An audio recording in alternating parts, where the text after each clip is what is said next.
Katibatike zvechopu chopu. Azvina kumira zvakanaka muri yeZimbabwe. Ndiri kutambira nhau dzinosiririsa iko zvinezvi. Ndiri kunzwa kuti zvoni mukomana akaimba song yekuti door ratovharwa haasi kuoneka, he is missing. This is the situation right now, ende zvapostwa papage rake.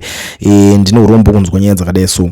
Arikutaura kuti zvoni anzi good evening family.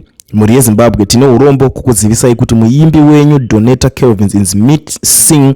We suspect he was kidnapped yesterday from his way from the studio around 9 p.m. Ndopa akakwira InDrive. We managed to access his pages. His phone is ringing but no one is picking. We are now nowhere. We just hope wherever he is safe. Pray for Donetta Kelvins.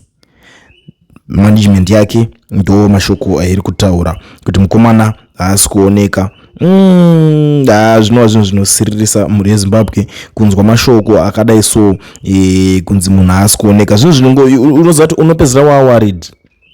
It's like uchanzwisisa kuti chii chakaitika, kuti kana kuti mota yacho yavakaenda nayo kuti inenge yakarobwa here, yakaita kana tsaona here zvekuti vanhu havasi kutadza kuningirira, because mafoni anogona kusara achingoringa.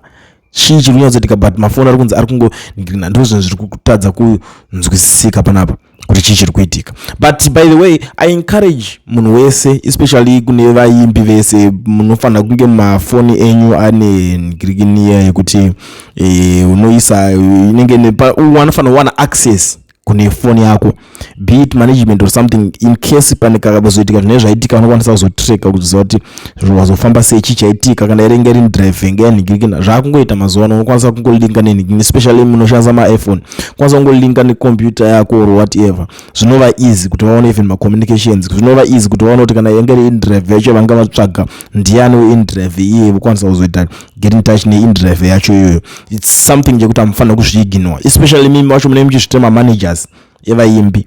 Zvakakosha zvinhu izvozvo kuti mukwanise kunge muchizvigadzirira vaimbi venyu, kuti ukwanise kuzongoita manager asina chaanoziva. Unofanira kungochitonesa muimbi kuti aiwa apa pakadai so panoda kuti udai apa wangodiwa wadai.